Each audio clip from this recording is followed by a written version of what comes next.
پاکستان کے زیر انتظام کشمیر میں کیا ہو رہا ہے؟ احتجاج کیوں شروع ہوا اور یہ وائلنس تک کیسے پہنچا؟ پاکستان ایڈمنسٹریڈ کشمیر میں اس وقت کئی ہفتوں سے ایک ایسی احتجاجی تحریک جاری ہے جس نے پورے خطے کو اپنی لپیٹ میں لے رکھا ہے۔ حالیہ دنوں میں یہ احتجاج اس وقت مزید سنگین صورت اختیار کر گیا جب مظاہرین اور سیکیورٹی فورسز کے درمیان تصادم ہوا اور فائرنگ کے نتیجے میں متعدد افراد ہلاک اور زخمی ہونے کی اطلاعات سامنے آئیں۔ مختلف ذرائع ہلاکتوں کی مختلف تعداد بتا رہے ہیں، جبکہ بعض علاقوں میں مواصلاتی پابندیوں کی وجہ سے آزادانہ تصدیق بھی مشکل رہی ہے۔ لیکن اب سوال یہاں پر یہ بھی اٹھتا ہے کہ یہ احتجاج شروع ہی کیوں ہوا؟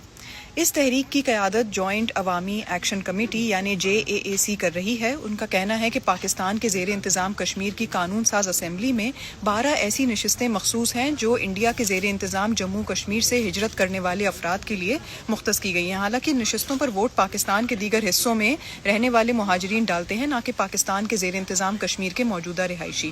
احتجاج کرنے والوں کا موقف ہے کہ اس نظام کے ذریعے ایسے افراد بھی حکومت سازی پر اثر انداز ہوتے ہیں جو خطے میں رہتے ہی نہیں، جس سے مقامی عوام کی سیاسی نمائندگی کمزور ہوتی ہے۔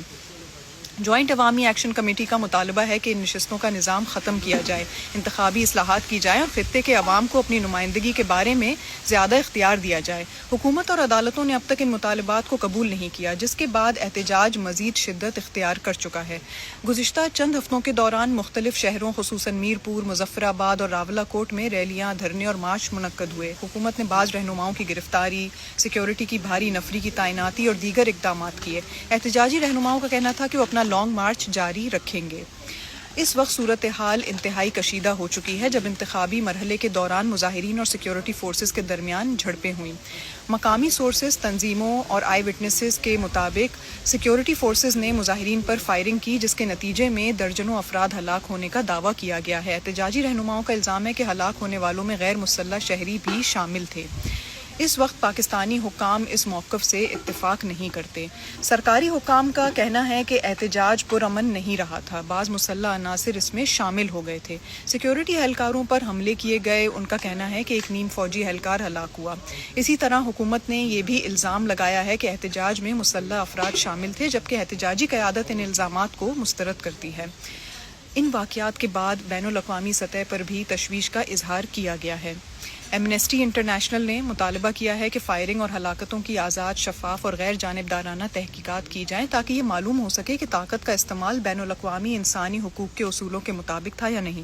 اقوام متحدہ نے بھی تحمل اور کشیدگی کم کرنے کی اپیل کی ہے۔